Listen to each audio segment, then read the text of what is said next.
नमस्ते। आगे का सेशन बहुत इंटरेस्टिंग लग सकता है सभी को। जैसा हमने सुना कि हम ऑलरेडी लकी तो हैं, इतने गुरुवर्यों को हम एक साथ मिल रहे हैं, सबसे इतना कुछ सीखने को मिल रहा है। अब जो सेशन है, जैसा हमने संध्या संभाषा ये पढ़ा है, इस तरह के सिंपोजियम होते रहेंगे। अभी वो एक देखने को हमें मिलेगा।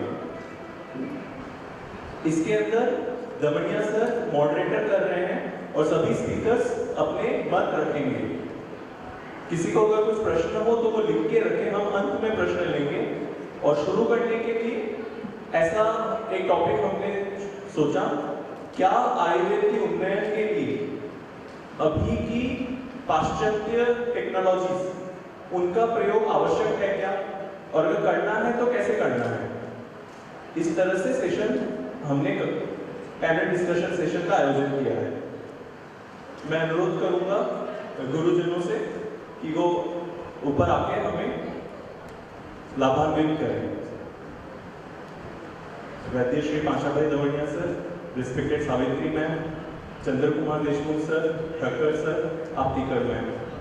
हमारे जो भी प्रश्न हैं, प्रश्न छोटे बड़े कुछ नहीं है, जो भी सालों से प्रश्न है तो ये समय है उस डाउट को यहीं पे छोड़ देना, क्योंकि हमारे पास सब एक्सपर्ट हैं और चारों स्पीकर्स अपने अपने मत रखेंगे और उनमें से क्या सही है इसको साधुवाद दमनिया सर देंगे। इस तरह से हमने सेशन को बढ़ाना है, तो सभी अपने प्रश्न रेडी रखें। और पहला प्रश्न जो मैं अक्सर सोचता हूँ वो मैंने पूछना है, वो मेरे को ऐसा लगता है कि क्या हमें आयुर्वेद में आगे बढ़ने के लिए अभी की पाश्चात्य जो टेक्नोलॉजीज है उनका मदद चाहिए, और अगर चाहिए तो किस तरह से कर लेना चाहिए। प्रश्न ऐसा है कि अभी जो आधुनिक संस्कृति के विज्ञान उसका आयुर्वेद में कितना इस्तेमाल करना चाहिए, ऐसा प्रश्न। तो मुझे लगता है कि ये जो मॉडर्न इन्वेस्टिगेशंस है, मॉडर्न टेक्निक्स है, एग्जामिनेशन टेक्निक्स है, ये निदान लेवल तक ठीक है, लेकिन चिकित्सा करते समय आयुर्वेद के निदान का इस्तेमाल होना चाहिए, वो ज़्यादा अच्छी बात लगती है। जैसे कि अभी हमने देखा कि बहुत लोगों को आज स्पेक्टेकल्स चश्मा लगा था, अब उन्होंने एग्जामिनेशन करने के बाद उनको कागज पे लिख दिया है कि इतना इतना नंबर है आपका, जिंदगी भर आपको एग्जामिनेशन करना है।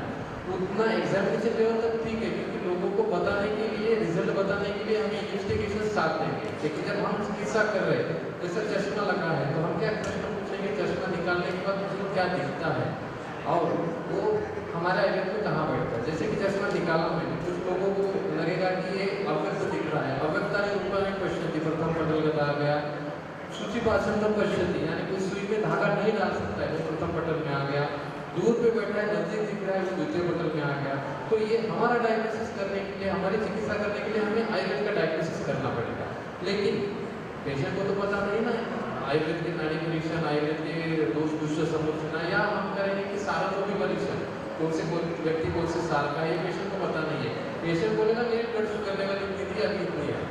तो पेशेंट को समझाने के लिए दैट इज सफिशिएंट, क्योंकि हम मॉडर्न एरा में रह रहे हैं। लेकिन हम आयुर्वेदिक चिकित्सा जब वैद्य करते समय we must focus on the ayurvedic nidan, and after that मुझे लगता है कि हमें चिकित्सा रिजल्ट अच्छा देगी और बाद में हम कंपेरिजन कर सकते हैं कि पहले मेरा ऐसा था, अभी ऐसा हो रहा था, वो आप देख सकते हो।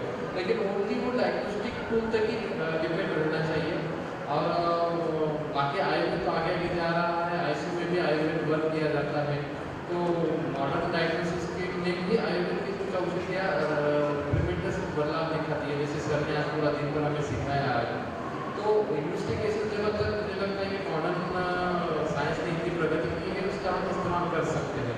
जैसे कि सर्वाइकल ऑपरेशन है, किसी को पूरी तरह से हाथ में या साइडिक नर्व ऑपरेशन है, हम बता सकते हैं कुछ दिन पहले तेरा ऐसा था, अभी मैं ठीक किया हूँ, symptomatically you are very good. लेकिन ये एमआरआई करके देखिएगा, आपको ठीक लगेगा, आपके ऊपर डिपेंडेंट है। हम डिसाइड नहीं करेंगे, हमें दो परीक्षा, अग्नि परीक्षा, हमारी जो आएगी परीक्षा उसके साथ चिकित्सा रहेगी।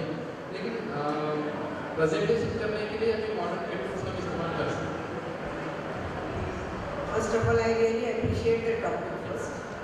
ये पूरे भारतवर्ष में चर्चा के लिए जाने वाला सब्जेक्ट है कि इसके बारे में 2-3 चीज़ें मैं ज़रूर बताऊंगी। अच्छा सब्जेक्ट है। फर्स्ट तो ये जो है मॉडर्न इन्वेस्टिगेशंस और द इन्वेस्टिगेटिव मोडालिटीज जो भी है, MRI तक, पेट स्कैन तक जो भी है, तो ये एलोपैथी की देन नहीं है। It's physics, it's a basic science first. So basic science तो हमारे शास्त्र में भी है। पदार्थ विज्ञान हम फर्स्ट ईयर से सीखते हैं, तो उसमें अगर आपने पहले फर्स्ट ईयर में सीखा होगा प्रत्यक्ष प्रमाण, तो प्रत्यक्ष यानी अल्पम, अनल्पम या अप्रत्यक्ष, तो हमें जो दिखाई दे रहा है तो बहुत कम है और हर किसी के पास दिव्य दृष्टि नहीं है। हमारे महर्षि ऋषि मुनि सब दिव्य दृष्टि वाले थे। हमें वो आत्मसात करनी चाहिए, अलग बात है, लेकिन कर नहीं पाते हैं। वो सतयुग में थे, हम कलयुग में हैं, क्योंकि उनके पास 400 वर्ष का युगनियत आयुष्य था। हमारे पास 100 वर्ष का भी युगनियत आयुष्य नहीं है। सीखते सीखते ही 50 साल हो जाते हैं, तब तक जाने की ये हो जाती है। तो ये मॉडर्न टेक्नोलॉजी जो है, तो इसमें अगर हम देखें प्रत्यक्षापाद का जो श्लोक आया है, 8 दोष बताए गए हैं, क्योंकि क्यों प्रत्यक्ष नहीं देख पाते हैं, तो उसमें अति सूक्ष्म, अति दूरा, अति सामीप्य है ना, तो ऐसे 8 दोष बताए गए हैं। तो उसमें से अति सूक्ष्म अगर हम फॉर एग्जाम्पल के लिए लेते हैं, तो अगर हम शुक्र दृष्टि अगर लेते हैं एग्जाम्पल के लिए, चरक चिकित्सा शांति स्वाध्याय, तो उसमें जो कवच, पित्तज, ये सब लक्षण दिखाई दिए हैं, वो सिर्फ सब सेमिनल फ्लूइड के हैं। तो उसका भी असर पड़ने वाला है स्पर्म पे, जरूर पड़ने वाला है। लेकिन यहाँ पे स्पर्म कैसे दिखता है, किसी ने देखा क्या? नहीं देखा। लेकिन माइक्रोस्कोप आने के बाद हम देख रहे हैं। How are you going to diagnose azoospermia? वो अभी माइक्रोस्कोप की वजह से हम देख पाए, और अभी भी हम सबको बोले कि हमने ये सब चेक अपडेट किया। तो ऐसा कोई भी मुझे अभी तक नहीं मिले है, मैं भी सर्च पे हूँ, कि सब लोग, मैं भी हूँ इसमें, ऐसे नहीं कि मैं अलग हूँ, सब जो इतने सालों से हम क्या कहते हैं, मैंने ये ट्रीट किया, तो मॉडर्न डायग्नोसिस को ही ट्रीट किया हम बोलते हैं। अभी आजकल कल का लेक्चर क्या था मेरा? पीसीओडी है आयुर्वेदिक संहिता में नहीं, तो फिर डायग्नोसिस किसके ऊपर किया? सोनोग्राफी के ऊपर किया। Sonography is again modern technology, लेकिन ये एलोपैथ की देन नहीं है, इट्स फिजिक्स, बेसिक साइंस है। तो जैसे अभी ग्रह तारे दिख नहीं रहे थे, अभी टेलीस्कोप की वजह से दिखते हैं ना हमें, तो हम टेलीस्कोप यूज कर रहे हैं। अभी चंद्र कुमार जी ने बताया ऊपर है तरफ, फिर हम चश्मा क्यों पहन रहे हैं? चश्मा भी नहीं पहनना चाहिए, वो भी फिजिक्स की ही देन है। लेंस है ना, 12th में तो पढ़ा है हमने, रिफ्रैक्शन एरर्स, कभी कॉन्वर्जेंट होगा, कभी डाइवर्जेंट होगा, तो फिर हम क्यों पहनते हैं? तो मेरे ख्याल से integrated science is a different part, and to take the help of modern investigative modalities is a different part. तो उसमें निदान में मदद ही मिलती है हमें, गलत तो नहीं होता। सेकंड थिंग और एक मैं कहना चाहूँगी, जैसे सतयुग की बात की, कलयुग की बात की, जिस भारतवर्ष में आयुर्वेद अवतरित हुआ उस समय सिर्फ आयुर्वेद ही था।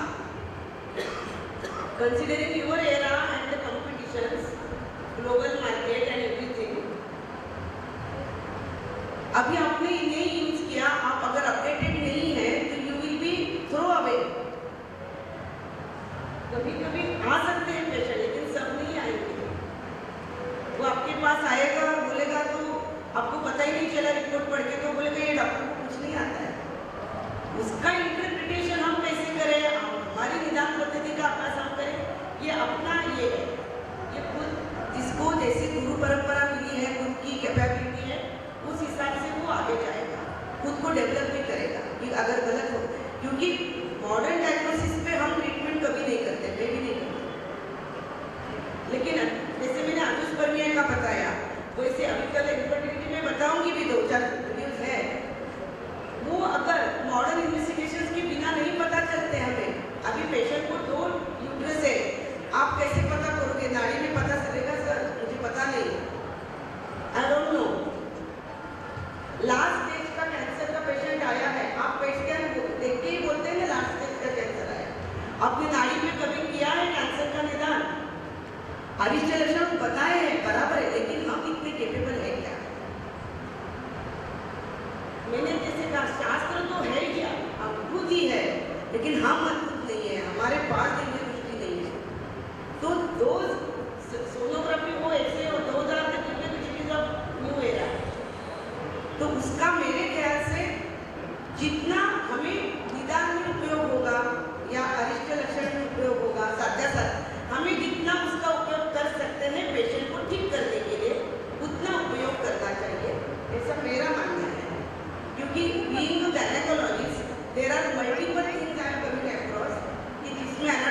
डिसऑर्डर्स है, लिखे हैं उन्होंने, लेकिन हम कहाँ समझ पाते हैं। इसके लिए बहुत साधना करनी पड़ेगी, और उसके जैसे गुरु, वो गुरु हमारे पास अभी नहीं है, तो वो सीखना चाहिए साइड बाय साइड, हमें अपनी साधना बढ़ानी चाहिए, वो भी करना है, लेकिन तब तक हम पेशेंट को टाइम वेस्ट नहीं कर सकते। हमें नहीं आता इसलिए पेशेंट को नहीं हम ये कर सकते कि मुझे समझ में नहीं आ रहा है इसलिए मैंने पेशेंट का टाइम और पैसा वेस्ट किया, ये नहीं हो सकता। क्योंकि जैसे मैंने कहा हम करीब में प्रैक्टिस कर रहे हैं, तो मुझे छोड़ के दूसरी जगह पे जाएगा ना, वो बोलेगा बाद में मैडम आपको नहीं समझा, ये था मेरे इसमें। अगर फॉर एग्जाम्पल मिस्ड अबॉर्शन लिया जाए, कार्डियक एक्टिविटी, गर्भस्रावी मज्जा का वर्णन है, अश्रुजा व्यापक का वर्णन है, पेशेंट प्रेग्नेंट होती है, 6th वीक में नॉर्मली आत्मा का प्रवेश हो जाता है, कार्डियक एक्टिविटी चालू हो जाती है। If it is not there we considered as a missed abortion. There are embryology perfect लिखी हुई है, ऐसा हमारे शास्त्र में नहीं मिल रहा है हमें, फिर हम कैसे करेंगे? प्रेग्नेंट है तो 9 महीना वैसे ही फिट करेंगे। एक पेशेंट मैं बताती हूँ, इंटर्नशिप में थी आपके जैसी, ऐसी एक गायनेकोलॉजिस्ट के पास पढ़ने के लिए जाती थी, तो उसी समय मैंने ये सोचा कि मेरी से ये गलती नहीं होगी, मतलब प्रयास करूंगी, गलती न होने का, गलती नहीं होगी मतलब मैं प्रयास करूंगी ऐसे इस हिसाब से।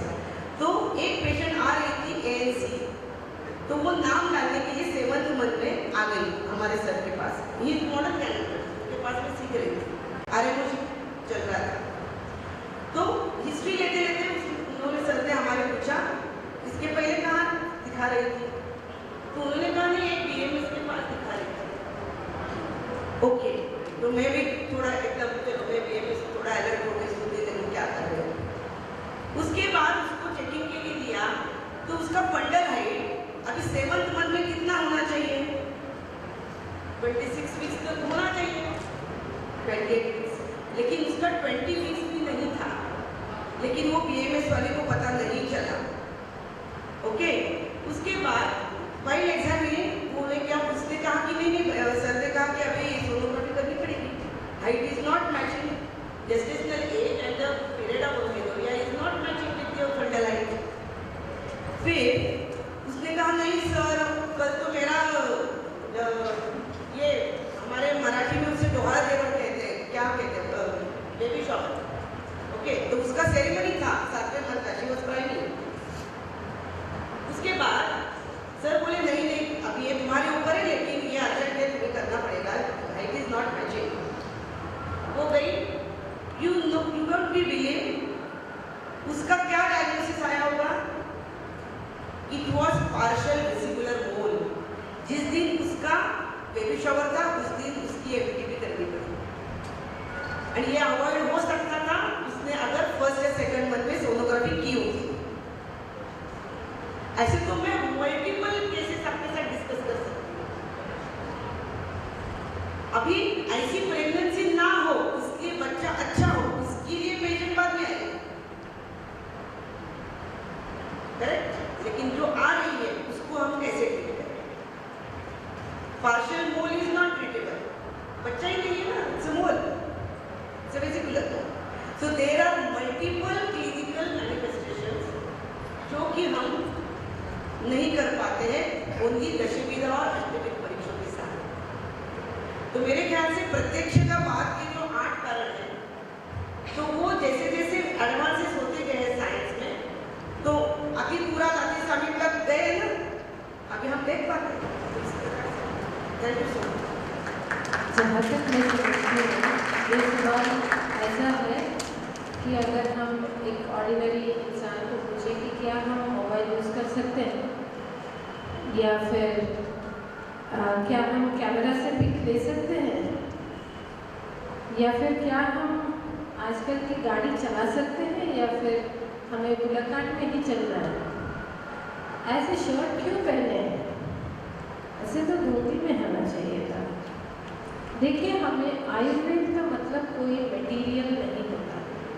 आयुर्वेद विवेचना है, समीक्षा है, तो देश कालाचार के विचार है, टेक्नोलॉजी। आज देश में प्रदेश में जिस काल में जो अवेलेबल है वो डिसीजन नहीं है, वो मैं बोलना चाहती हूँ। या फिर पूरा डायग्नोसिस हो या पूरा ट्रीटमेंट उस पर नहीं होता है जिनका, वो हेल्प करता है, नो प्रॉब्लम। अपनी इंद्रियों की लिमिटेशन को एक्सटेंड कर सकते, it's an aid to our indriya. अपनी आंखों का एक्सटेंशन है, अपनी स्पर्श का एक्सटेंशन है, अपनी घ्राण का एक्सटेंशन है। तो फिर भी इसके साथ हमें एक रिस्पॉन्सिबिलिटी भी आती है। देखिए मोबाइल हम यूज़ करते हैं, इसके साथ एक रिस्पॉन्सिबिलिटी भी आती है ना, कि पहले जो प्रॉब्लम नींद अच्छी आती थी, आजकल रात तक कॉल्स आते रहते हैं तो नींद अच्छी नहीं आती, पूरा हीटअप हो जाता है, ये उसके साथ आता है। हमें ये याद रखना चाहिए ये देश काल बदलते, जो हमारे इंद्रिय जो उसमें संपूर्ण नहीं है उसे हम एक्सटेंड करना स्वीकार करते हैं, उसके साथ रिस्पॉन्सिबिलिटीज और लिमिटेशंस भी आते हैं। तो फिर what is the message? The message is simple, हमारा बॉडी हमारा माइंड का कोई भी सब्स्टिट्यूट नहीं है। ये हम अपने अंदर एक लैबोरेटरी खुद पे है, तो बाहर का यूज़ नहीं करना चाहिए, क्या जो वो चाहे यूज़ करो, लेकिन हर चीज़ का एक बिल रहता है, एक एक रिस्पॉन्सिबिलिटी रहता है। तो वो रिस्पॉन्सिबिलिटी समझो, समीक्षा यूज़ करो और करो। देखिए कोई भी लैब रिपोर्ट आता है तो नीचे एक लाइन वो लोग भी लिखते हैं, कोरिलेट वो क्लिनिकली, है ना, जब जिन्होंने वो यूज़ करते हैं उसके आधार पर डायग्नोस करते हैं, वो जब लिखते हैं तो हमारे लिए तो डबल ट्रिपल लाइन्स बन जाता है। तो वो हमारा पहचान नहीं है। That's what I want to say. You use a mobile और not is not your identity. What you do with it and how much you depend on that. Are you independent? Diagnosis खुद का कर सकते हो क्या? समझो कि वो नहीं है, तब तुम क्या कर सकते हो? वो अपनी पहचान है, यूज करेंगे ठीक है, लेकिन अगर समझो कि इंद्रिय का एक्सटेंशन हमें नहीं है तो कितना तक जा पाओगे? ये इंडिविजुअल वैद्य का ग्रोथ है। माना कि हम अभी 0, 2, 3 में हैं, ठीक है, लेकिन इस ग्रोथ को हम कुंठित नहीं करना चाहिए क्योंकि टेक्नोलॉजी अवेलेबल है। हमारा प्रयत्न हमेशा वैद्य को अपनी प्रज्ञा की शुद्धि की तरफ और ज्ञान खुद की बढ़ाने की स्किल, योग कर्म से कौशल है ना, अपनी कर्म कौशलता जो है, चाहे वो डायग्नोसिस में हो, ऑब्जर्वेशन में हो, डाइट में या फिर स्पर्श में हो, उसकी डेप्थ में हो, नाड़ी में हो, आंखों में देख के कहाँ तक हम समझ सकते हैं। कन्नड़ में एक नाड़ी का ग्रंथ है बहुत पुराना, वो that is inspiration for me till today. वहाँ पे एक ग्रंथ में सिर्फ नाड़ी देख के एग्जैक्टली उनका आयुष्य कौन सा दिन कहाँ किस तरह मरने वाला है वो भी इंद्रिय से ही हुआ है ना। मतलब we should not close our growth because technology is available. हम अपने अंदर अपने शास्त्र का जो मार्ग है ये आत्मोन्नति के लिए है, तो ये आत्मोन्नति को हमें कुंठित नहीं करना चाहिए। चलो यूज करो, वो बात अलग है। जैसा हम ड्रेस पहनते हैं आजकल का, बाहर जाके बर्गर वर्गर खा लेते हैं ना, तब कोई नहीं पूछता ना, हाँ होटल में जाके चेयर पे क्यों बैठते हैं, वो सब देश कालाचार है, ठीक है, लेकिन ये जो विवेचना है अपनी ग्रोथ की तरफ या फिर अपनी जो लैबोरेटरी है पंचेंद्रिय की, अपनी मन की ऑब्जर्वेशन की, उसको हर रोज हमें प्रयत्न करना चाहिए कि वो इंडिपेंडेंट हो जाए जितना हो सके। तो ये मेरा मानना है। नमस्ते।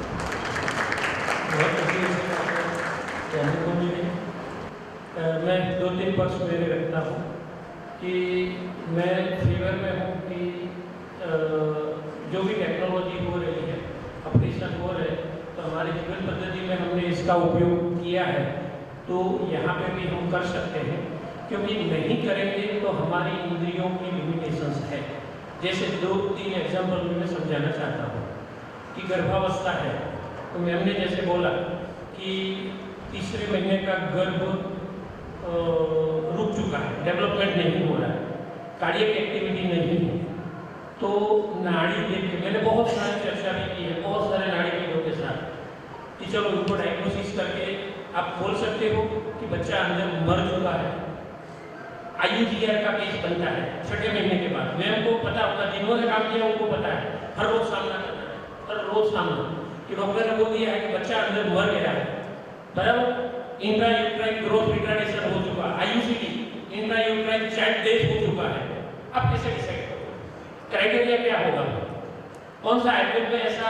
मैं सब शनिवार 2-2 बजे तक 2000 दिन तक पढ़ा हूँ, 2000 दिन तक पढ़ा हूँ, सब कुछ ढूंढने की कोशिश की, लेकिन सूत्रात्मक है। तो क्या है कि वो अपेक्षा रखते थे कि हम सब ऐसे शत्रुवान हो, लेकिन हमारी मर्यादा है, हम यहाँ नहीं पहुँच सकते ना, क्योंकि इतनी लवणीय सर जैसे आराधना करना सबके लिए तो पॉसिबल नहीं होता है, क्योंकि संसारी लोगों में हम फंसे हुए हैं सब, तो ये पॉसिबल नहीं है। तो मुझे ऐसा लग रहा है कि गर्भावस्था में उनकी मृत्यु हो चुकी है, बराबर, लीन गर्भ, नागोदर गर्भ, शुष्क है, ये सब है, तो उसको डायग्नोसिस करने के क्राइटेरिया तो किसी को आज पता नहीं है, कोई भी नहीं। मैंने बहुत सारी जगह पे गया हूँ। दूसरा, टाइप 1 डायबिटीज, टाइप 2 600 हो चुका है, 900 देखा है मैंने, ICU में गया हूँ तो 900 देखा था मैंने, 900 पोस्ट प्रेग्नेंट ये शुगर, बराबर। और ऐसी कंडीशन में 400 है या 900 है, वो तम भाव से वो रोग की उग्रता इतनी है, वो कहां से पता चलेगा, बराबर। तो लेकिन मैंने क्या है कि सामना आयुर्वेद के सिद्धांत उनको प्यारे हैं, आयुर्वेद को प्यार करते हैं, तो टाइप 1 के लिए हमने कुछ क्राइटेरिया बना के रखे हैं कि ये वातिक में जाएगा, ये पैथिक में जाएगा, एक कफन में जाएगा। तो इसीलिए मैंने बोला कि एक एग्जाम्पल देते हैं, क्योंकि हर रोज कितने लोगों का मूत्र है, वो हर रोज आप कैसे देखने जाएंगे, शुक्र परीक्षा है कैसे करने जाएंगे, पूरक ग्रंथि है कौन डिसाइड करेगा, कोई शुक्र है कहाँ आप देखने जाते हैं कि कोई शुक्र है या नहीं, कहाँ से, laboratory testing, semen analysis, phosphate 10 to 20 है, ठीक है, माइट है 70 to 80, स्पर्म काउंट हो गया 3 मिलियन, बराबर। जैसे ही हमने कोई शुक्र की चिकित्सा की, शुक्र मातृका दिया, स्वर्णभंग दिया, कोई भी शुक्र वृद्धिकर औषधि नहीं दी, ये रिपोर्ट सिद्धांत हमारे हैं, उनके पास नहीं है, हमें एंटीबायोटिक नहीं दे रहे, सिद्धांत हमारे हैं। तो कोई शुक्र निदान हो गया और उसके ऊपर चिकित्सा करके विदाउट एनी स्पर्मेटोजेनेसिस औषध एक भी दिए बिना, क्योंकि व्याधि कोई शुक्र था, तो 96 मिलियन हो गया, 3 मिलियन में से 96 प्रूफ है मेरे पास। तो ये टेक्नोलॉजी ने हमें दिखाया कि ऐसा हो सकता है। तो टेक्नोलॉजी तो मैं तो ऐसे मानता हूँ कि जैसे अभी नाड़ी तरंगिणी करके हमारे यहाँ एक इंस्ट्रूमेंट बना है, बराबर। आप परिकल्पना कर सकते हो 20 साल के अंदर आयुर्वेद के अंदर ऐसे 25 से 40 इंस्ट्रूमेंट होंगे, 50 साल में भविष्यवाणी करता हूँ, ऐसे 100 से ज्यादा इंस्ट्रूमेंट है। आप समझ नहीं पाएंगे, ऐसी नई पीढ़ी जो आ रही है ना, मैं चर्चा कर रहा हूँ, उनके अंदर उफान आ रहा है, बहुत सारे विचार आ रहे हैं, कुछ न कुछ नया करने वाले हैं। तो आयुर्वेद को हम फिजिक्स, केमिस्ट्री, बायोलॉजी, पैथोलॉजी का लेबोरेटरी है, वो केमिस्ट्री है, बराबर। तो बायोलॉजी है, कुछ और है, साइटोलॉजी, बायोप्सी करते हैं, तो उसमें से सेल्स का वो पता चलता है कि हिस्टोपैथोलॉजी करेंगे, ISC इम्यूनो हिस्टोकेमिस्ट्री करेंगे, तब पता चलता है कि हाँ ये कैंसर फाइनल, ISC रिपोर्ट हुआ कैंसर फाइनल, इसमें यही करेंगे, गोल्डन रूल है उनके, और ये पता चल गया। तो हमारे में भी हो सकता है, लेकिन अभी शुरुआत हो रही है। तो टेक्नोलॉजी एडोप्शन हमें करना चाहिए, ये मेरा मत है। जब तक हम समृद्धि टेक्नोलॉजी एडोप्शन में नहीं कर लेते, हमारे क्राइटेरिया प्राप्त करते हैं सब, तब तक हमें दूसरी कोई साइंस ने ये डेवलप किया है तो उसको एडोप्शन करना चाहिए, ये मेरा मत है। क्योंकि आपने पॉलीगोस पर किया था, एडोस पर किया था, 6 महीने आपने ट्रीटमेंट की, विरेचन किया, बस्ती दिया, शुक्र वृद्धिकर औषधियाँ दे दी, डिसाइड कैसे करोगे कि रिजल्ट मिला कि नहीं? 2 साल तक ऐसे करोगे, जो गर्भाधान संस्कार करते रहो, कैसे टिकेगा वो? डिसाइड कैसे करोगे कि अंदर स्पर्म पैदा हुआ या नहीं हुआ? कैसे डिसाइड करेंगे? जैसे इंट्रायूटेराइन ग्रोथ रिटार्डेशन, तो वहाँ ब्लड का फ्लो बंद हो चुका है। बहुत सारे पेशेंट आते हैं मस्कुलर प्रॉब्लम वाले गर्भावस्था में कि ब्लड का फ्लो PID उसमें जो आता है वो इतना हो, और वो बोल देते हैं कि 2 या 4 दिन उसमें ब्लड फ्लो बंद हो जाएगा, इकोस्प्रिन भी काम नहीं कर रहा है, तो फिर इसमें डेथ होने वाला है। उसमें कोई रीजन नहीं है, आपका MTP करके वो निकाल दो। तो हमको कैसे पता चलेगा? तो हमारे यहाँ अकेली नाड़ी नहीं, चरक संख्या में भी ये क्राइटेरिया नहीं लिखे हैं। दोष और उसका प्राबल्य है, लेकिन इसके क्राइटेरिया नहीं है, तो हम कहाँ लेते जाए? तो इसका एडॉप्शन करना चाहिए, ये मेरा मत है।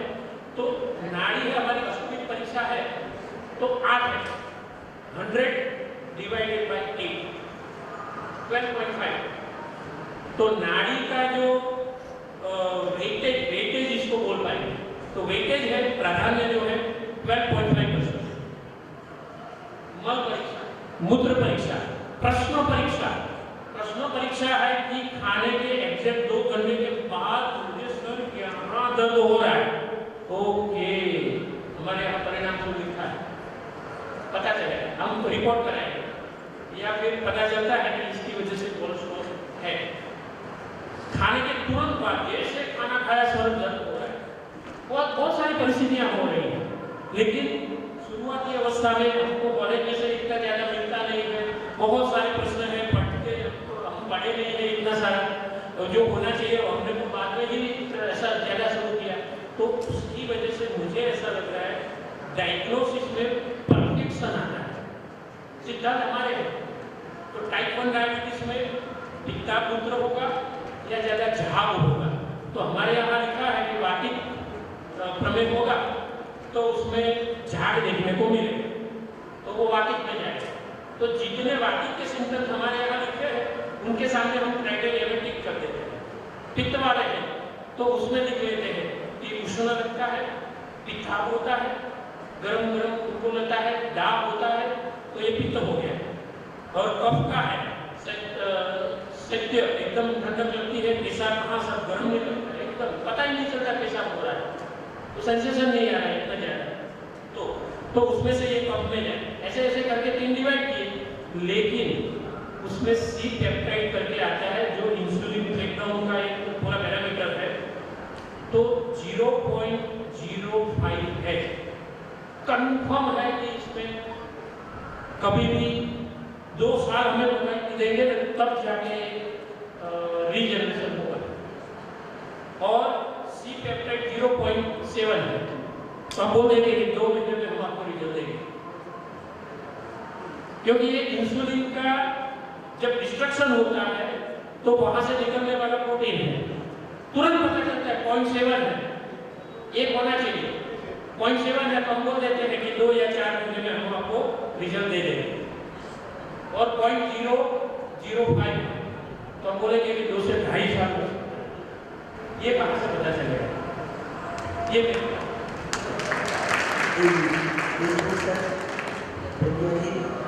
हमारे साथी भी थे और राजेश भाई, चारों ने जो प्रस्तुतिकरण किया 2 दिनों के भीतर, उनके सारे डेटा हमारे अंदर भीतर प्रत्यक्ष हुआ है। सभी ने मॉडल का कुछ न कुछ रिलेशन किया है। भगवान शिष्य क्या कहते हैं? कोई भी एक शास्त्र का अध्ययन करने से शास्त्र के पार हम नहीं जा सकते, इसीलिए वेद को बहुत शुद्ध होना चाहिए, अन्य शास्त्रों का सहारा भी लेना चाहिए, लेकिन इतना सहारा न लेना चाहिए कि हमारा शास्त्र की दब जाए। हमारे शास्त्र से जब तक निदान के हम निदान कर पाते हैं तो तब तक वहाँ करना चाहिए। जब उनकी अनिवार्यता हो तो वहाँ हम उनका सहारा ले सकते, उसमें कोई बात नहीं है। अभी नारी विज्ञान की बात कर रही थी, आज भी हमारे देश में बहुत अच्छे अच्छे नारी विज्ञान है। एक बार सरकारी भी हम बैठे थे गोपाल भाई की गौशाला में, तो वहाँ एक हमारे बहुत अच्छे भाई आए, कक्षा से जज का नाम की थे, मुझे बोला कि नारी देखो, वो हमारे बड़े थे तो हम देख लेते हैं। तो फिर हमने अमृत का निदान किया और अमृत के जो जो लक्षण थे वो हमने बताया। फिर और 2-4 लोग बैठे थे, उनको भी पूछा कि बताओ उनको क्या है, तो सबने अपने अपने मंतव्य दिए। फिर उसने अपना मंतव्य दिया नाड़ी पकड़ के 2 महीना और 14 दिवस, 2 मास और 14 दिवस, जबकि उनका गर्भ 19 दिन का था।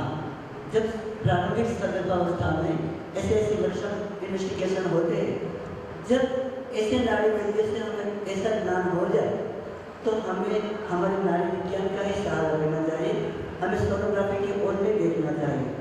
हमारा गर्भोपनिषद है, उसमें गर्भ का जब आदान होता है प्रथम बूंद से, प्रथम क्षण से लेकर एक एक मिनट के अंदर गर्भ में क्या परिवर्तन होता है, मास की तो बात ही कहाँ, सत्ता की तो बात ही कहाँ, तो सत्ता का बताते हैं। लेकिन ये साधना का विषय है, उन पर सतत चिंतन करने पर जब हम नाड़ी देखते हैं, हमारे जो गुरु जी थे तेज रावत साहब, वो भी ऐसे ही नाड़ी विज्ञानी थे, वो भी बता देते थे कि उनको ए ऐसे हमारे शिवानंद जी बहुत अच्छे केरला से नाड़ी वैज्ञानिक है, तो इसी तरह से हम बताते थे। तो पहले हमारा दोस्त का ज्ञान, दोस्त के आधार पर हमें अपने जिला, जैसे कैंसर आया तो हम बताते हैं कि मॉडर्न का सहारा लेना पड़ता है। जैसे विद्रोही है तो वाचक विद्रोही में भगवान जन्मदेव बताते हैं, कृष्णो अरुणो वापरुषो भ्रूसम अत्यर्थ वेदनम क्षिप्रोत्थान प्रपाकश्च विद्रधि वात संभव। जब वातक विद्रोही हमारे पास आता है तो पहले देखो उसमें दर्शन परीक्षा, उनका क्रम एकदम एक्यूरेट चलता है। कृष्ण वर्ण हम कैसे देख सकते हैं, तो आंख से देख सकते हैं। हमारी दर्शन परीक्षा हुई कृष्ण अरुणोवा, ये दो हमारी दर्शन परीक्षा हुई कृष्ण अरुणोवा। फिर हम उनको स्पर्श करते हैं, दर्शन स्पर्श करते हैं तो पता चलता है कि एक वृक्ष कृष्ण अरुणोवा परुष स्पर्श, कृष्ण अरुणोवा परुष। फिर उनको प्रश्न करते हैं कि आपको क्या होता है, तो वो बताते दृश्यम अत्यंत वेदना, हमें अधिक वेदना हो रही है। और उनका हम फिर परीक्षण करते हैं क्षिप्रोत्थान, उनका जो विषम कहीं ऊंचा रहता है कहीं नीचा रहता है, पाक ऐसा रहता है जल्दी से पक जाता है कहीं जल्दी से, क्योंकि वायु विषम बन जाता है। क्षिप्रोत्थान प्रभावस्य विद्रोही बात संभव, इनसे हमारा वातक विद्रोही का निदान हो गया। अगर वातक विद्रोही का निदान हो गया तो हमें आवश्यकता नहीं है कि उल्टा सिटी स्कैन करके हम देख लें उसका MRI या उनके जो इन्वेस्टिगेशन है। जब हम उनके औषधों से वातक विद्रोही शमन के लिए जो औषध बताए उनके अनुसार चिकित्सा करें और हम लाभान्वित होए तो दर्द को अधिक खर्च कराने की आवश्यकता नहीं है। जहाँ तक हमारा शास्त्र का अध्ययन दर्द होता जाता है, जब हमारा एक्सपीरियंस दर्द हो जाता है तब तक हमारे अंदर एक कुशलता बढ़ती जाती है। तो हमारा शास्त्र आयुर्वेद है ना, कुछ सीमा का बंधन वाला नहीं है, वो असीम आयुर्वेद है। इसीलिए मॉडर्न इन्वेस्टिगेशन का जहीं अनिवार्यता हो, आवश्यकता हो, या दुनिया को, हमारे मित्र राजेश कॉलेज हमारे आयुष मंत्रालय के जो सेक्रेटरी है वो बार बार हमें बताते हैं कि पांचा भाई आप राजेश भाई के डॉक्यूमेंट्स रखो, आप अन्य लोगों के जैसे डॉक्यूमेंट्स रखो, लेकिन हमारा अंतरात्मा ना बोल देता है कि हमें नहीं करना है। फिर भी इस समय की आवश्यकता के अनुसार दुनिया को हमें प्रूव करना है, तो केवल हमारे सिद्धांतों को पूरी दुनिया एक्सेप्ट नहीं करेगी। इसीलिए हमारे लिए उनमें उसके इन्वेस्टिगेशन के आधार पर भी दुनिया को बताने के लिए भी उनके इन्वेस्टिगेशन के, जैसे राजेश भाई ने अपना पूरा प्रेजेंटेशन किया तो मॉडर्न इन्वेस्टिगेशन के अनुसार, लेकिन चिकित्सा तो हमारे आयुर्वेद की ही होनी चाहिए। यही हमारे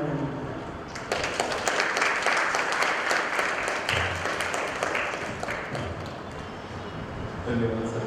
किसी को कोई प्रश्न तो जड़ी लग गई है? My question is regarding the very exceptional cases explained in Ayurveda, like karma se vyadi we have been explained, and actually it is not been taught in college, ज़्यादातर इसके बारे में बात नहीं होती, बताया नहीं जाता है। बट जब हम संहिताओं में जाते हैं पर्सनली, तो इसके बारे में काफ़ी सारी चीज़ें मिलती है वर्ड में। जैसे शॉर्ट एग्जाम्पल देता हूँ कि भागवत में बोला है दोष दुष्कर्म 28 चैप्टर में चरक बोलते हैं कि आप अष्टविधान विशेषायता का फॉलो कीजिए। अगर ये सब करने के बाद भी आपको किसी तरह के धातु वैश्य में बीमारी उत्पन्न हो रही है, then you should not feel worry because it is going to be कर्मच व्याधि एक्सेप्टेड। 28 चैप्टर 44 श्लोक सूत्र स्नान।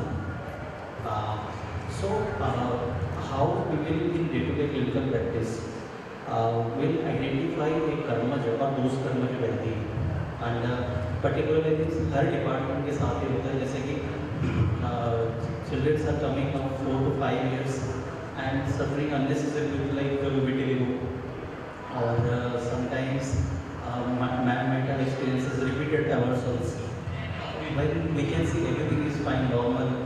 So और या फिर सर जैसे देवपक्ष चिकित्सा में एक्सपर्ट होते हैं, तो उसमें सर हम कैसे करेंगे उसको, कितना हम इसे फोकस करेंगे, कितना परसेंट उस पर ध्यान देना है, and in such cases what should be our approach, how we should guide, because we are not trained about those things literally. And when we are talking about integrated, I think Ayurveda is integrated more about दोषिक चिकित्सा, then ग्रह चिकित्सा, then astrological, everything we should included.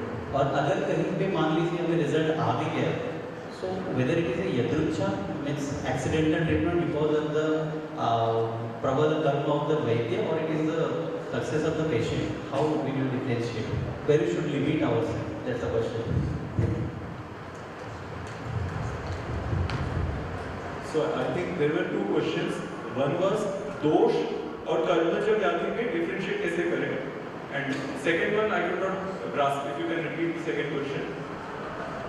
Oh, okay. We will just take this one question.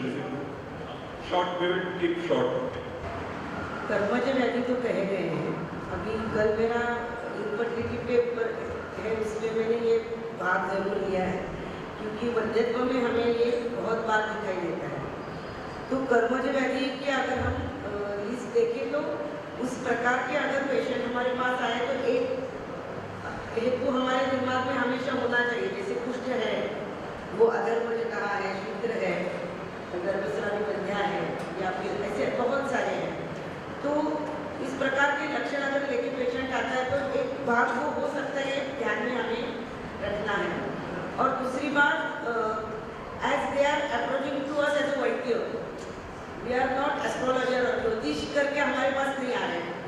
जैसे किसी को पता भी हो या किसी को दैवी सिद्धि भी हो, लेकिन अगर पेशेंट हमारे पास आ रहे हैं, जैसे मैडम ने सुबह कहा साइंटिस्ट कोई आई है, तो हम एकदम से आ रहे नहीं कह रहे कि कर्मज है तो ये करो, तो हम ऐसे व्यवहारिक दृष्टि से नहीं कर सकते। भले हमें पता हो कि ये कर्मज है, तो उसको विषय करने में थोड़ा टाइम लगता है। तो मेरे ख्याल से उसकी जो भी व्याधि लेके आता है, तो उसकी अत्ययता कितनी है वो देख के हमें अंदाज से फिर बारी कम विद द एक्सपीरियंस। ये ऐसे नहीं जैसे आप न्यूली प्रैक्टिशनर और एकदम से आपने कर्मज व्याधि बोला तो आपके ऊपर कोई विश्वास नहीं करेगा शायद, लेकिन अभी सर है, सर ने बोला तो सब विश्वास करेगा, क्योंकि उनकी साधना है, एक्सपीरियंस है ना, और वो जाने भी जाते। लेकिन अगर जैसे अनएक्सप्लेन इनफर्टिलिटी होती है, तो बहुत बार ऐसे दिखाई जाता है। अभी हमने बात की मॉडर्न डायग्नोसिस, मतलब मॉडर्निटीज की इन्वेस्टिगेशन, तो बहुत बार पेशेंट कैसे कहते हैं इनफर्टिलिटी में भी और बहुत से में सब रिपोर्ट नॉर्मल है, फिर भी कुछ नहीं हुआ है। So that is the first sentence they tell us. बहुत सालों से हम ये कर रहे हैं, तो क्रॉनिसिटी में भी द मेन नीड। तो ऐसे कभी नहीं होगा कि वो दुनिया भर के सब डॉक्टरों के पास जा रहा है फिर भी ठीक नहीं हो रहा है। तो इसका एक मतलब क्या है कि डॉक्टर को पता नहीं चल रहा है, या फिर गलत कोई तो एक कर रहा है, या फिर दोनों सही है, तो कर्मज व्याधि हो सकता है। तो अनुमान से मेरे ख्याल से जिनका अभी हमारा दैव व्यापार का अभ्यास नहीं है, तो कर्मज है ये समझने के लिए chronicity is the main criteria, कि कुछ भी करके हमको इफेक्ट नहीं आ रहा है। और बहुत डॉक्टरों के पास जाने के बाद, ऐसे नहीं कि एक के पास है, लेकिन एक को नहीं हुआ दूसरे वैद्य के पास गया, तीसरे बेटे के पास गया और किसी से भी उनको सक्सेस नहीं मिल रहा है, थोड़ा बहुत भी, ये एक हो सकता है। और ये करने के बाद अगर विषय क्वेश्चन है तो थोड़ा हम उनसे बातचीत कर सकते हैं कि आपके घर में अशांतता है क्या, तो बाकी के भी जो क्राइटेरियाज है व्याधि को छोड़ के, तो घर की कैसी स्थिति है, घर में सामंजस्य है कि नहीं, कपल में है, बच्चों में है, ये कैसे है, घर का वातावरण कैसा है, एक जनरल हमें एनर्जी का पॉजिटिव और नेगेटिव एनर्जी का पता चल जाएगा। तो मेरे ख्याल से experience say that we can understand. मेरे ख्याल से शास्त्र प्रमाण है, शास्त्र में दृष्टापराधः कश्चित् कश्चित् पूर्वापराधः तत्संकरात् भवत्यति बोला है तो बोला है। तो जब हम कर्माभ्यास करते हैं उस हिसाब से अप्लाई करना चाहिए। और लेकिन इसमें एक क्लू है, कर्म जो हेतु भी बिना है, हमें पक्का हेतु ढूंढना आना चाहिए। हमें ढूंढना नहीं आता तो इसलिए वो कर्मज आपको डायग्नोस नहीं करता, ये पक्की बात है। ये स्टार्टिंग प्रैक्टिस में मुझे जो दिमाग मैंने सब पूछ लिया वो सब वहाँ नहीं है, तो हेतु नहीं है, तो ये कर्मज है, ये गलत है ना। जब हमें पक्का वो फर्स्ट स्किल आना चाहिए, निदान, विप्रकृष्ट निदान को आइडेंटिफाई करना। चाहे वो दो तरह का होता है ना, कर्तव्य से आकरणम, अकर्तव्य से करणम। जो करना चाहिए वो नहीं किया तो भी निदान है, जो नहीं करना चाहिए उसको किया तो भी निदान है। तो दोनों को हमें पिन पॉइंट करके, इस केस में व्यंजन निदान नहीं है, उत्पादक निदान नहीं है, स्थान पुष्टि इसीलिए हुआ है, इतना स्पेसिफिक हमें करना आना चाहिए। ये बेसिक है। अगर ये तो ग्रेट एक्सटेंट आ गया तो फिर ऐसे केसेस में कर्मज को आइडेंटिफाई करने के लिए नेक्स्ट स्टेप करना चाहिए। तो कर्मज केसेस में हमें आइडेंटिफाई करना सभी लोग कर सकते हैं, ऐसा नहीं कि कुछ शास्त्र में उसका इंडिकेशंस भी है, प्रोटोकॉल भी है। तो उसमें डायरेक्टली उनके हेतु जब नहीं मिलते, कार्य कारण संबंध नहीं मिलता है, जितना नॉर्मल तरीके से ढूंढने से भी पूरा स्किल अप्लाई करने में भी नहीं मिलता है। First point. सेकेंड पॉइंट, अगर बच्चा है तो वो कर्म आप ढूंढोगे उनकी माँ में, उनकी बाप में, उनकी कुल में। बच्चा तो नहीं अपना कर्म करता है ना। तो स्वकर्म क्लेश जोड़ी रहा, उन्होंने इसी योनि में आया हुआ, तो प्रॉब्लम बच्चे को है, लेकिन अपनी कर्म की क्लेश की वजह से उसी योनि में आया। तो आप ढूंढोगे वो हिस्ट्री के लिए जो उनकी फैमिली में कर्मज की तरफ आपको इशारा दिखाएगा, ठीक है ना। जब कभी मौका हो तो मैं कभी डिस्कस करेंगे कैसे कर्मज व्याधि कितने हैं, कैसे बहुत स्पेसिफिक रहते हैं। उसमें भी हेतु आपको ढूंढने के लिए आए तो बहुत स्पेसिफिक रहता है। इसके लिए मैं अपनी शास्त्र की बात कर रही हूँ, ज्योतिषी की बात नहीं कर रही, वो मुझे नहीं आता, ना ही धर्मशास्त्र की बात कर रही हूँ।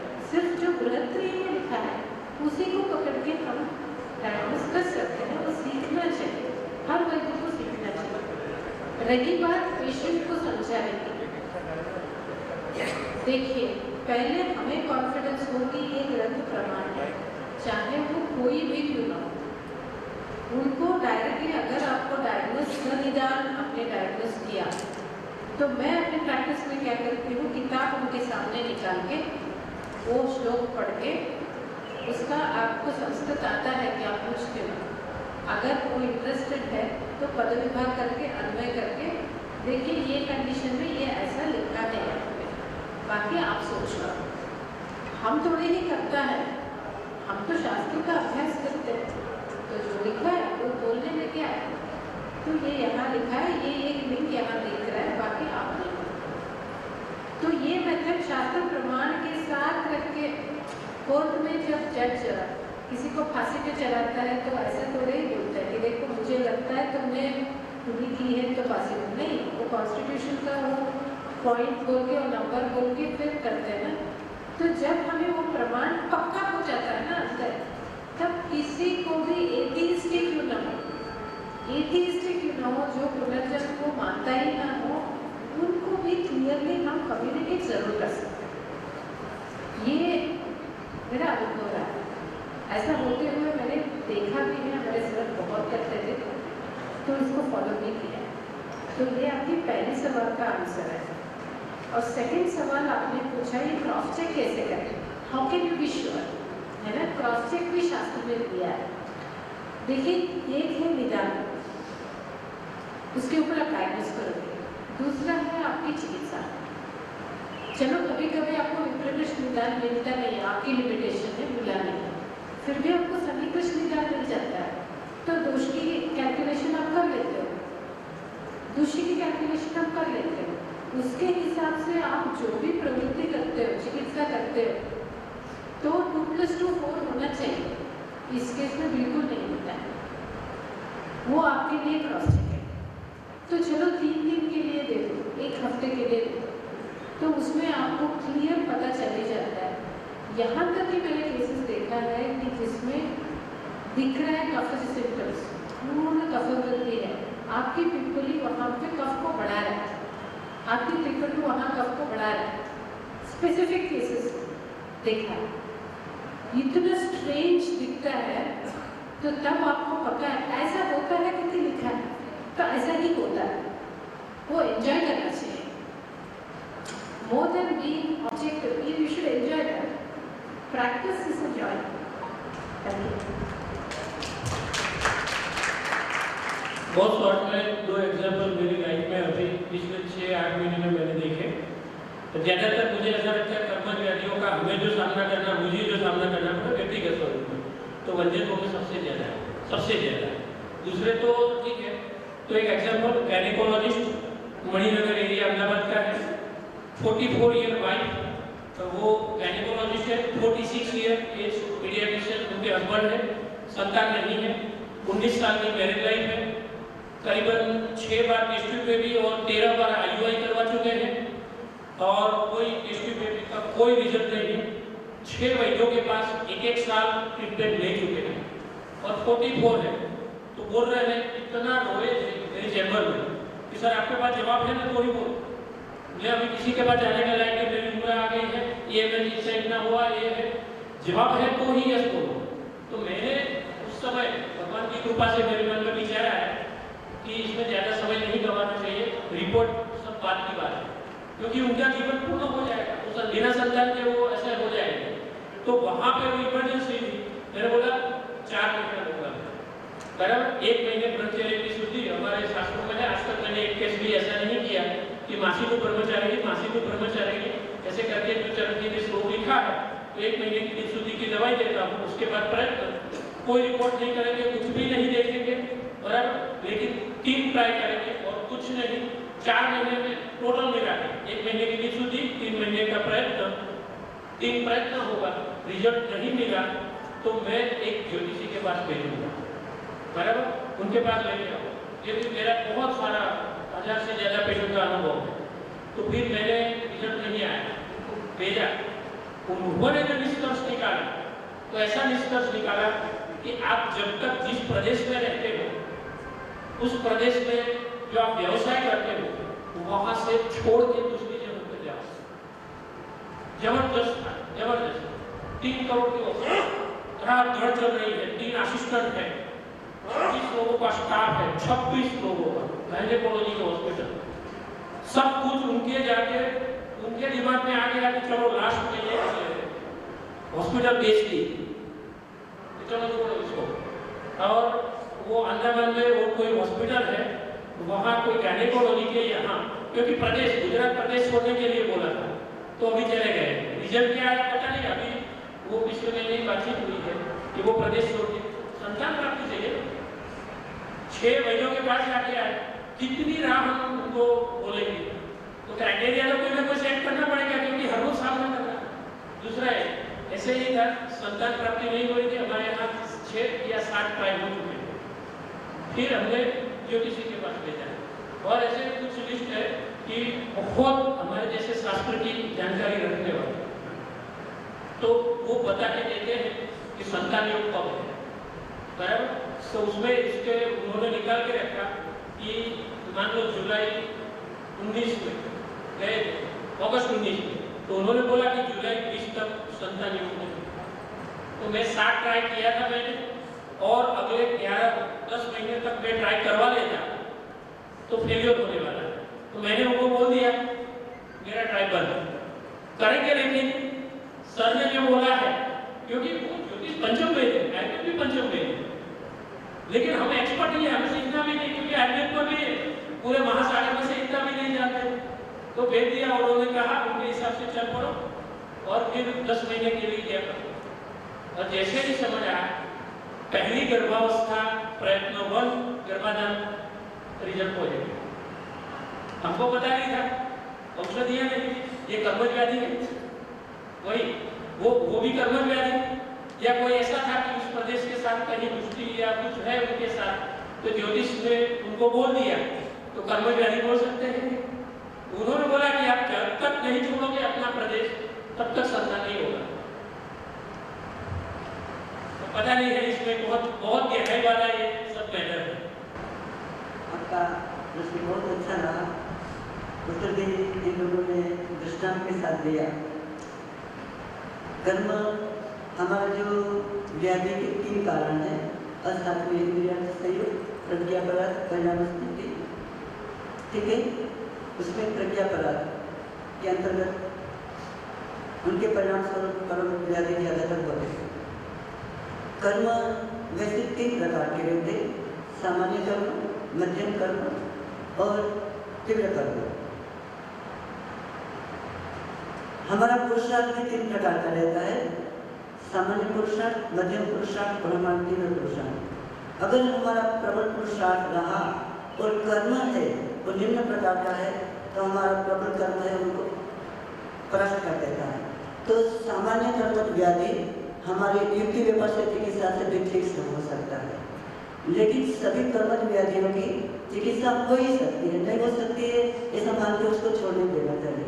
कबिया ने बताया, कुछ पापम कर्मम से पूर्वतम कौन के पूर्व जन्म में संचित हुए पाप कर्म के परिणाम स्वरूप शीघ्र या कुष्ठ होता है, लेकिन अथर्ववेद के एक कांड के अंदर एक मंत्र आता है। हमारे पास बहुत सारे कुष्ठ के रोगी आते हैं, शीघ्र के रोगी आते हैं, हम सूरज से मजबूरस ले आते देते हैं और सबको ठीक कर देते हैं, बहुत लोग ठीक हो जाते हैं। लेकिन जब ठीक नहीं होते हैं तो अथर्ववेद का जो ये मंत्र है, ओम रामे कृष्ण अस्तिष्ठ इदम रजनी हृदय विलासम परिमंत्र, इस मंत्र के 3 मंत्र है। तो इस मंत्र के साथ जब औषध प्रयोग करते हैं तो तुरंत रिजल्ट आने लगते हैं। तो हमारी ऐसे पूरी व्यवस्था चिकित्सा है, जो कर्मज व्याधि है उन पर उनको परास्त कर देते हैं। तो उनमें हमारी युक्ति व्यवस्था, युक्ति और व्यवस्था चिकित्सा और सत्वावधि चिकित्सा, सभी चिकित्सा का लेकर जो कर्मज व्याधि है, चाहे प्रबल कर्म हो तो भी हम उसको परास्त करने में हमारा समर्थ है।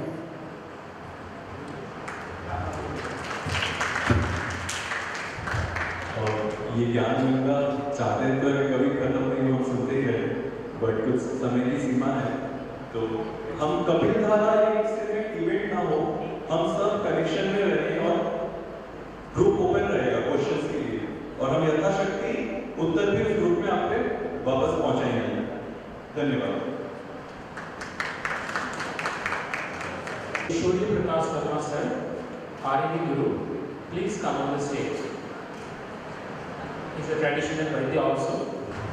From the Kapil Peel Kapildhara, now we are going to felicitate Vaidya Raj, Pancham Damaniya sir.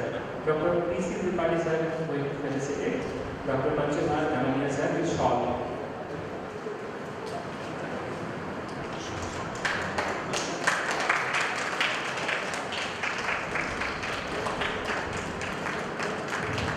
Now, Vaidya Surya Prakash Verma sir going to felicitate Damaniya sir by memento.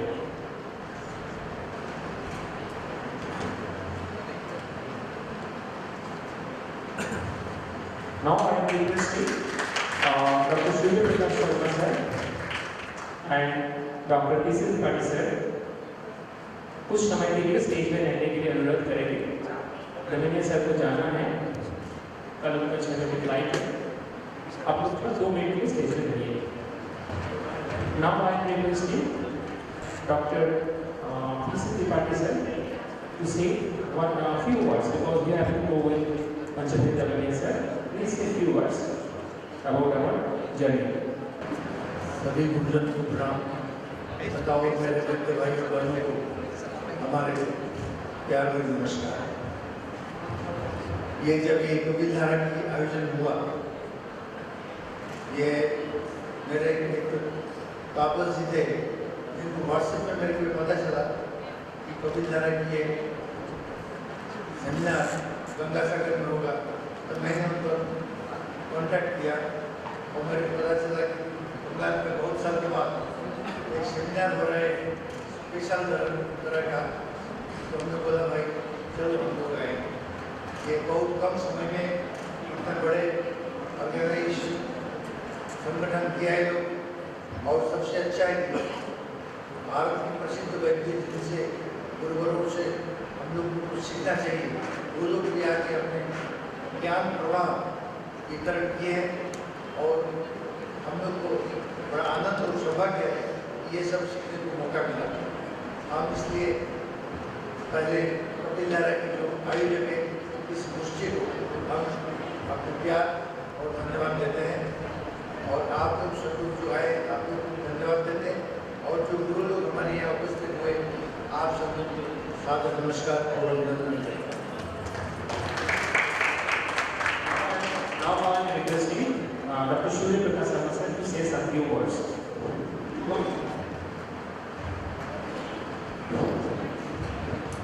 सत्यम परम धीम, सत्य स्वरूप परमात्मा का ध्यान करते हुए आप सभी की मनोकामना करता हूँ। ये जो प्रोग्राम हो रहा है कपिल धारा, मेरे ख्याल से बंगाल में कई वर्षों के बाद हो रहा है, और खुशी इस बात की है कि अच्छी खासी गैदरिंग है, और सौभाग्य ये है कि भारतवर्ष के विभिन्न प्रांतों से जो अपने लाइन के एक्सपर्ट हैं वो इस धरा पे आए हैं और अपना आशीर्वाद दिए। सबसे बड़ी बात है आप सबों ने अपना प्रैक्टिकल ज्ञान जो दिया है इन बच्चों को, मैं विश्वास के साथ कह सकता हूँ कि इन सबों का मार्गदर्शन होगा। हमारे बंगाल में आयुर्वेद का बहुत चमत्कार नहीं है, ये मैं मन से स्वीकार करता हूँ, क्योंकि जैसे परेश त्रिपाठी है, पंकज त्रिपाठी है, पीयूष त्रिवेदी हैं, कुछ ऐसे व्यक्ति हैं जो आयुर्वेद से समर्पित हैं और आयुर्वेद के कारण ही आज इस मंच पे खड़े हैं। हमारे बंगाल में कुछ ही ऐसे व्यक्ति हैं जो कि आयुर्वेद के प्रति समर्पित हैं।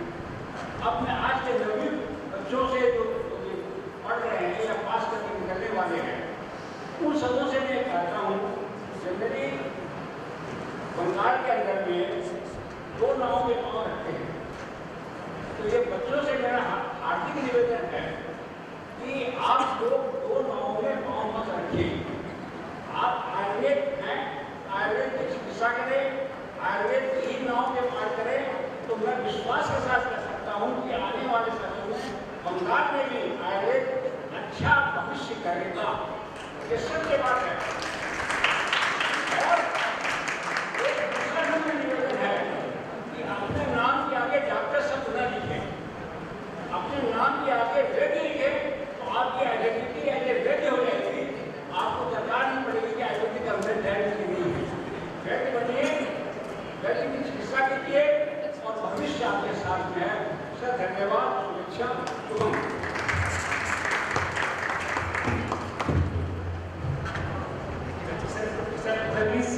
थोड़ा बैठिए। Now I am requesting Vaidya Anirudh Prasad, Dr. Vaidya Surya Prakash Sharma sir and Vaidya PC Tripathi sir to stall.